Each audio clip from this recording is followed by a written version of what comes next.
Hello friends, I am Trambok Nayak. Welcome back to our channel Grow with Trambok. এই চ্যানেলটি একেবারে নতুন, তো এই চ্যানেলে আমি প্রত্যেক দিনই চেষ্টা করব একটি ভিডিও আপনাদের জন্য নিয়ে আসার, এবং এই চ্যানেলে আমাদের ইনভেস্টমেন্ট স্কিল এবং ট্রেডিং স্কিল সার্ভ করার জন্যই আমার এই চ্যানেলের উদ্দেশ্য।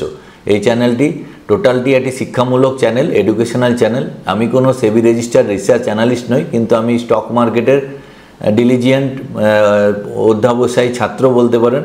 আমি এখানে পড়াশুনো করি এবং আপনাদেরও শেখাতে থাকবো, আমরা নিজেও শিখতে থাকবো। তো হ্যাথওয়ে কেবল নিয়ে আজকে আমরা কথা বলবো। হ্যাথওয়ে কেবল স্টকটি দীর্ঘদিন পড়ে আছে। আজকেই দেখছিলাম স্টকটি মোটামুটি 6-7% আপমুভ দেখা গেছে, এবং লাস্ট 25 দিনে কিন্তু স্টকটা ভালো মুভমেন্ট নিচ্ছে। তো এই স্টকটা নিয়ে আজকে ডিটেলে ডিসক্রাইব করব। তো আমরা যদি ফান্ডামেন্টালি দেখি, তো হ্যাথওয়ে কেবল হচ্ছে ইন্ডিয়াতে কেবল বিজনেসের জায়ান্ট, মানে অলমোস্ট তাদের নেটওয়ার্ক প্রায় দেশের সব জায়গায় ছড়িয়ে আছে।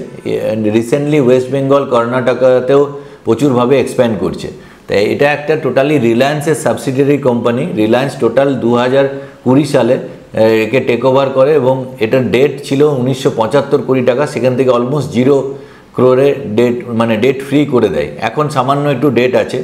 তো কোম্পানিটার মার্কেট ক্যাপ মোটামুটি 3000 কোটি টাকা। তো আপনাদের আমি স্ক্রিনে নিয়ে যাচ্ছি।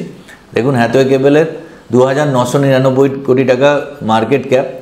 আর যেটা পি রেশিও আছে, দেখুন পি রেশিও কিন্তু মিডিয়ান পি কাছাকাছি ট্রেড করছে। মিডিয়ান পি আছে 25.2, আর কারেন্টলি এখন ট্রেড করছে ওই 26.2 এর কাছাকাছি।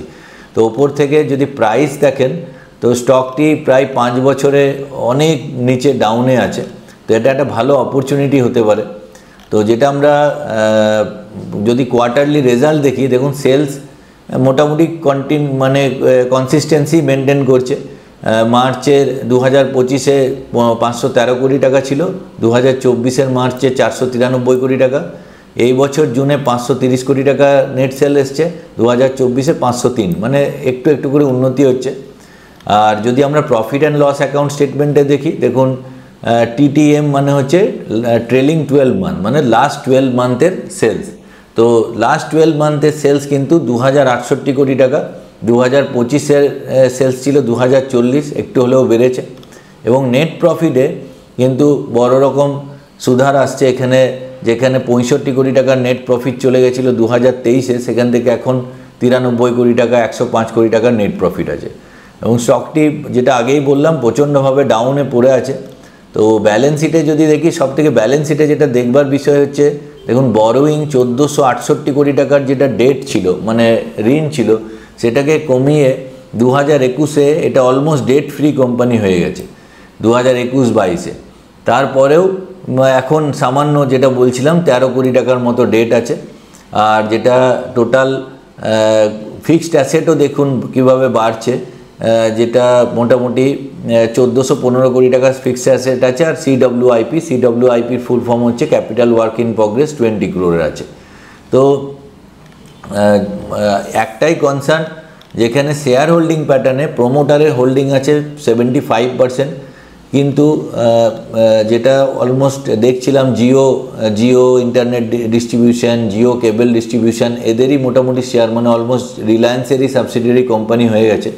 কিন্তু এফআইআই ডিআইয়ের কিন্তু স্টেক মানে ভালোভাবেই কমেছে। যেখানে 2016-17 সালে 7% এফআইআর স্টেক ছিল, সেটা এখন 1.01, ডিআইআই 1.17% স্টেক 0.08%। তো আর পাবলিকের স্টেক কিন্তু 23%। তো উইক হ্যান্ডসে, স্ট্রং হ্যান্ডসে মোটামুটি 75, আর এদিকে 77-78%, আর এদিকে উইক হ্যান্ডসে মানে পাবলিকের কাছে আছে 24%। এখানে একটা স্ট্রং হ্যান্ডে আছে যে শান্তিলাল মেহতার কাছে কিন্তু 1.02% স্টেক আছে। তো এবার যদি আমরা চার্টে যাই, দেখি হ্যাথওয়ে কেবলের যদি চার্ট খুলি, হ্যাথওয়ে কেবল ডেটা কম, তো যেটা দেখুন এখানে লাস্ট 5 বছরের যদি আমরা খুলি বা অল টাইমের দেখি,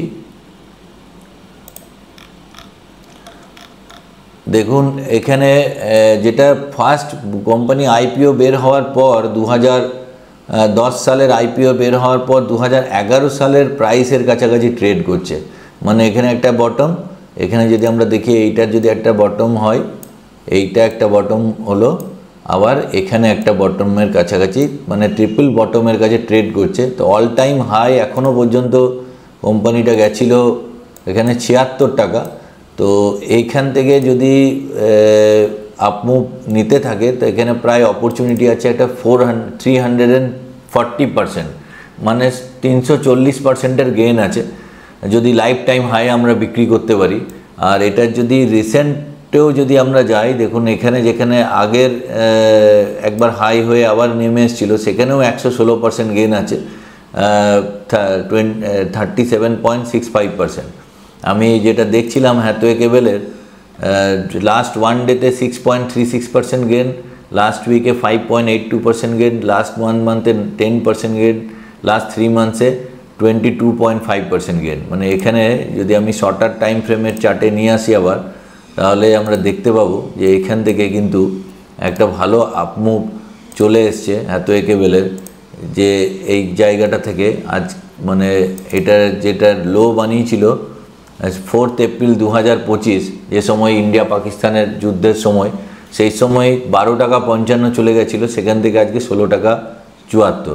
তো আমার মনে হয় এই স্টকটায় কামিং ডেজে আগামী 1-2 বছরের মধ্যে ভালো রকম এখান থেকে আপমুভ আসবে, যেহেতু অপারেটরের এটাই কাজ যে অলরেডি রিলায়েন্সের কোম্পানি হয়ে আছে কিন্তু এটাকে একদম তলায় রাখা হয়েছে। এখানে কি মানে উদ্দেশ্য বোঝা যাচ্ছে না, কিন্তু কোম্পানির ফান্ডামেন্টাল কিন্তু খুবই ভালো, ডেট জিরো আছে, আস্তে আস্তে আস্তে আস্তে কোম্পানি কিন্তু সেলস বাড়ছে।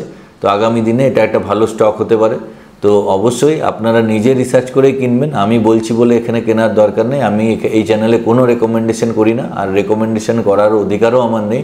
আপনি আপনার অ্যাডভাইজারের সাথে কথা বলেই আপনি ডিসিশন নিয়ে শেয়ার মার্কেটে ইনভেস্টমেন্ট করবেন। তো আজকের জন্য এটুকুই, পরের ভিডিওতে আবার দেখা হচ্ছে। বন্ধুদের সঙ্গে চ্যানেলটি শেয়ার করতে ভুলবেন না। পরের ভিডিওতে আবার আসছি। জয় হিন্দ, জয় ভারত।